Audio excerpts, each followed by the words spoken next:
Starttaki yerini aldı. Beyaz bayrak kalktı.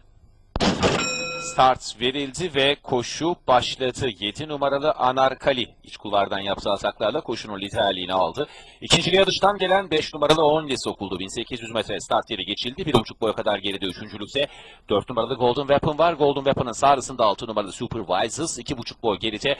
Beşinciliğe 2 numaralı Babam Necati sarktı. Onun bir boy gerisinde 1 numaralı Hamza Bin Davut altıncılıkta. Son sıradaysa 3 numaralı Chaperon var. Safkanlar 1400 metre start yerine doğru ilerliyor. 7 numaralı Anarkali farkı 2 boya kadar çıkardı önde. İkincilikte 5 numaralı Only takipte. Only'nin 1,5 boy gerisinde. Üçüncülükte dışarıda 6 numaralı Supervises var.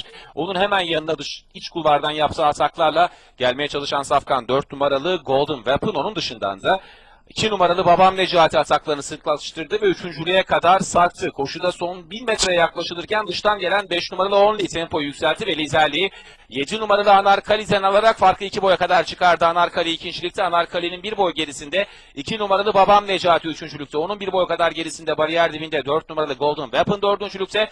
Golden Weapon'ın 1,5 boy gerisinde 6 numaralı Supervisors dışarıda. Hemen içinde 1 numaralı Hamza Bin Davut var. Yine son sırada 3 numaralı Chaperon şeklinde son 600 metrede geçildi.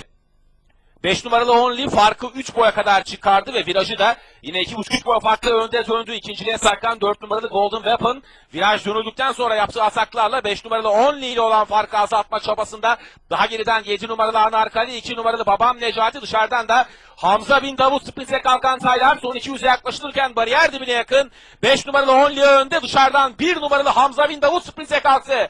Son 100'e yaklaşılırken 1,5 boy farklı Only önde dışarıdan 1 numaralı Hamza Bin Davut geliyor. Son 50 içeride hala 2,5 boy farkla Only önde. Hamza Bin Davut'un önünde koşuyu 5 numaralı Only kazanıyor. 1 numaralı Hamza Bin Davut ikinci. 3 numaralı Chaperon üçüncü. 4 numaralı Golden Weapon'da dördüncü oldu. 3. Uluslararası Jokey turnuvasının ilk ayağını oluşturan 4. koşuyu Ahmet Çelik'le start alan 5 numaralı Only kazandı.